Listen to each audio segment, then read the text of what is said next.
pour formuler une vision, comme on l'avait dit, il fallait tenir compte du scénario qui nous parle le plus, du scénario d'avenir que nous avons retenu. Il faut tenir compte en plus des aspirations et éventuellement des acquis. 5 jours, du lundi 11 au vendredi 15 mars, pour donner des outils intellectuels aux participants sur comment élaborer une vision. Lancé il y a quelques semaines, le processus de formulation de la vision nationale de développement à l'horizon 2060 poursuit son chemin pour sa concrétisation. Des experts de la task force, des personnes ressources, des directeurs généraux, des directeurs départementaux, les universitaires et autres acteurs clés ont été réunis dans un cadre approprié à Boycon pour un renforcement de capacité.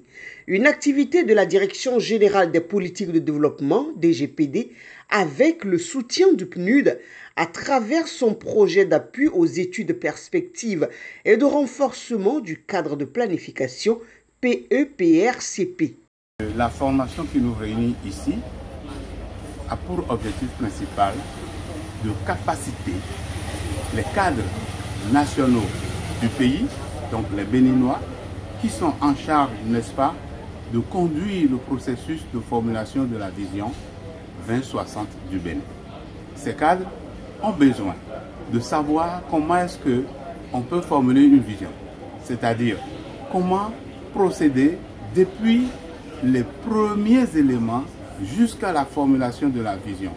Donc, une façon de faire, un principe, une méthodologie précise qui leur permette de conduire le processus jusqu'à son terme.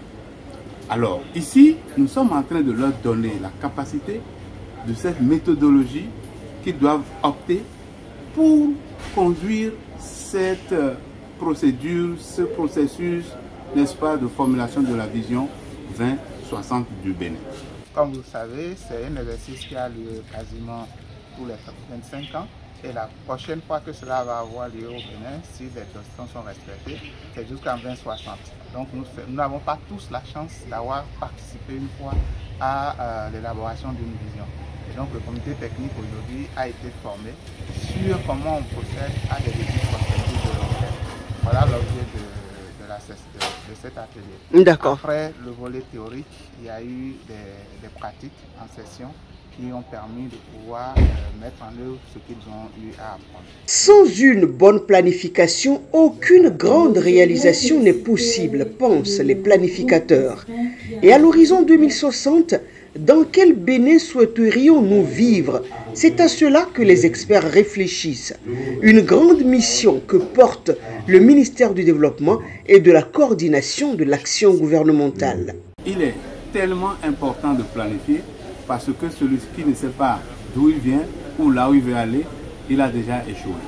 Donc, il faut planifier pour savoir exactement qu'est-ce qu'on doit faire et quand est-ce qu'on doit finir de réaliser ce qu'on veut faire. Comme cela, on ne perd pas de temps, on ne perd pas de ressources, on capitalise les choses et puis on réussit à coup sûr. Au cours de cet atelier de renforcement de capacité, les participants ont été formés. Ils ont partagé leurs connaissances et ils en ont reçu également pour la consolidation de l'élaboration de la vision 2060. Là, nous sommes à la première phase qui permet d'utiliser les premiers outils et la deuxième phase qui va commencer la semaine prochaine va conduire à la validation des outils de collecte des aspirations et au logiciel qui va être utilisé pour traiter les données. Et donc, pour la première phase, je suis très satisfait parce que nous avons une bonne participation assez diverse possible.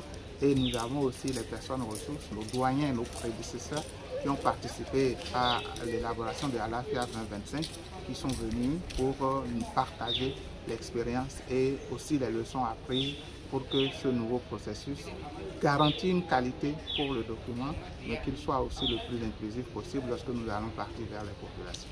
Cet atelier de renforcement de capacité n'est pas un de plus, bien au contraire. Il est prévu dans les textes et il a réellement réuni les acteurs conscients de l'importance de la planification dans tout processus de développement. Dans son discours de clôture de la première semaine de formation, une première phase donc, le directeur de cabinet du ministre d'État a rappelé aux uns et aux autres l'importance que le gouvernement du président de la République, Patrice Talon, accorde à ce projet qui, à coup sûr, va booster le développement durable et harmonieux du Bénin.